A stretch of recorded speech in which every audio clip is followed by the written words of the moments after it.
Hi, and welcome to a new Whimsy Stamps release video. Today we're sharing the brand new Love Word die set. Now this die set comes with 3 separate dies. You can either bend them apart or use some wire cutters to snip them.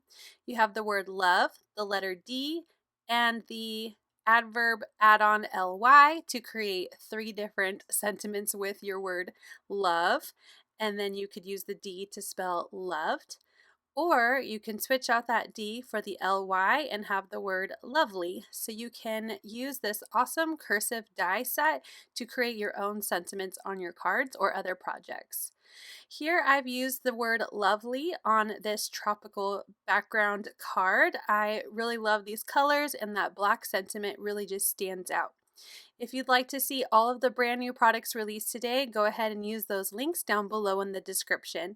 You can also go to my channel to see how I put this card together. Thanks so much for watching. We hope you'll also check out our Instagram, Pinterest, and Facebook group for more inspiration using the brand new products.